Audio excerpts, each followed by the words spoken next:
He called himself the Dragon Slayer because he kept taking out the competition on Survivor. But last night, his opponents wrote the next chapter in the tale of Coach. And he joins us now for our Survivor Spotlight. Coach, it's good to see you. Thank you, Joe. It's good to be here.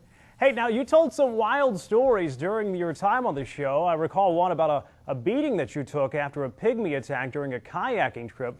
Was everything that you said on Survivor for real, or did you maybe just create a character for this show? Well, Joe, I have to disagree with you. I did not call them pygmies. Pygmies are indigenous people to, I believe, the Serengeti. And of course, I was in the Amazon, and I never used the word pygmy. But I've been to a lot of different places, and I put myself on that front line. The stories that I told and the loyalty that I displayed in the game are all absolutely, unequivocally true. Now, the Dragon Slayer and that character that kind of evolved from there, that came from when I said the ancient Japanese samurai say that in order to win the war, you got to cut off the head of the dragon.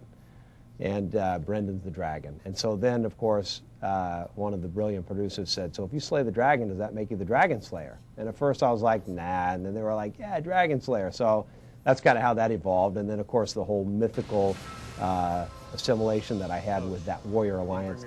Well, you seem to enjoy some of the challenges that Survivor afforded you personally, from Exile Island to dealing with some of the various personalities.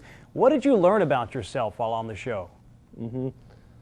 I'll tell you one thing that's actually made me a little bit more humble. Another thing is that I know who I am. And, you know, the last 3 months have been really tough on me. I know it's been tough on my parents as they see me get this villain edit on the show.